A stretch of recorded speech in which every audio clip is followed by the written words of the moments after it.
लिखते हैं चिताभस्म पर बर्बर परंपरा और शतपथ जीवन की अवधारणा। क्यों लिखते हैं चिताभस्म पर?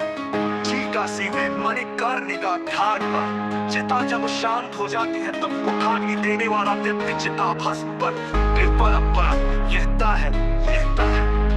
ये सभी को नहीं मालूम है। खांडी बनारसी लोग बगल बगल के लोग इस परंपरा को जानते हैं। बाहर से आए शब्द आप जिन इस बात को नहीं जानते। जीवन के शपथ होते हैं शुभ कर्मों को करने वाला व्यक्ति मरने के बाद उसी के आधार पर अगला जीवन शुभ या अशुभ प्राप्त करता है। केवल कर्म मनुष्य के अधीन है, वो इन्हें करने में समर्थ है। पछे कर्म का परिणाम ब्रह्मा जी के अधीन होता है।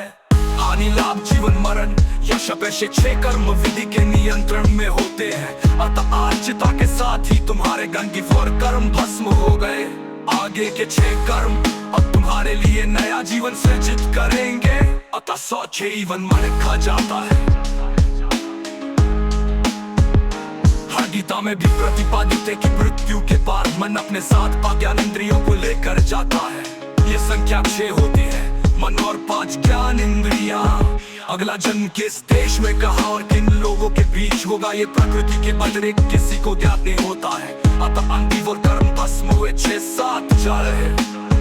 विदा यात्री तुम्हारे 6 कर्म तुम्हारे साथ है। आपके लिए इन शुभ कर्मों का विस्तृत विवरण दिया जा रहा है, जो जीवन को धर्म और सत्कर्म की ओर ले जाते हैं। एवं ये सूची आपके जीवन को सत्कर्म करने की प्रेरणा देगी। कर्मों की प्रेरणा देगी, कर्मों की प्रेरणा देगी।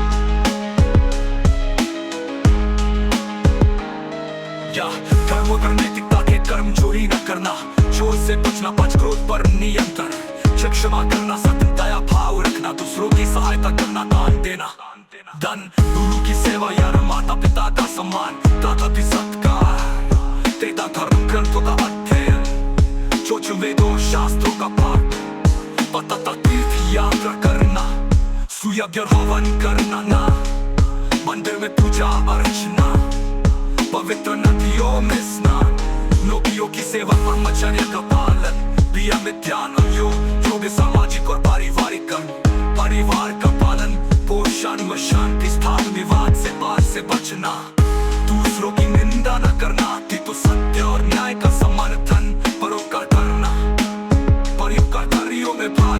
लिखते हैं चिताभस्म पर बर्बर परंपरा और शतपथ जीवन की अवधारणा। क्यों लिखते हैं चिताभस्म पर? चीका सीधे मणिकर्णिका घाट पर। चिता जब शांत हो जाती है तब मुखाग्नि देने वाला व्यक्ति चिताभस्म पर परंपरा लिखता है। ये सभी को नहीं मालूम है।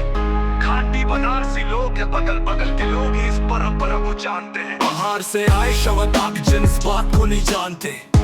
जीवन के शपथ होते हैं शुभ कर्मों को करने वाला व्यक्ति मरने के बाद उसी के आधार पर अगला जीवन शुभ या अशुभ प्राप्त करता है। केवल कर्म मनुष्य के अधीन है, वो इन्हें करने में समर्थ है। पछे कर्म का परिणाम ब्रह्मा जी के अधीन होता है। हानि लाभ जीवन मरण यश अपयश 6 कर्म विधि के नियंत्रण में होते हैं। अतः आज चिता के साथ ही तुम्हारे गंगिफ और कर्म भस्म हो गए। आगे के 6 कर्म अब तुम्हारे लिए नया जीवन सृजित करेंगे। अतः 100 जीवन मन खा जाता है। हर गीता में भी प्रतिपादित है कि मृत्यु के बाद मन अपने साथ अज्ञान इंद्रियों को लेकर जाता है। ये संख्या 6 होती है, मन और 5 ज्ञान इंद्रियां। अगला जन्म किस देश में कहा और किन लोगों के बीच होगा, ये प्रकृति के बदले किसी को ज्ञात नहीं होता है। अतः अंतिम और कर्म भस्म हुए 6-7 जा रहे। विदा यात्री तुम्हारे 6 कर्म तुम्हारे साथ है। आपके लिए इन शुभ कर्मों का विस्तृत विवरण दिया जा रहा है, जो जीवन को धर्म और सत्कर्म की ओर ले जाते हैं। एवं ये सूची आपके जीवन को सत्कर्म करने की प्रेरणा देगी। कर्मों की प्रेरणा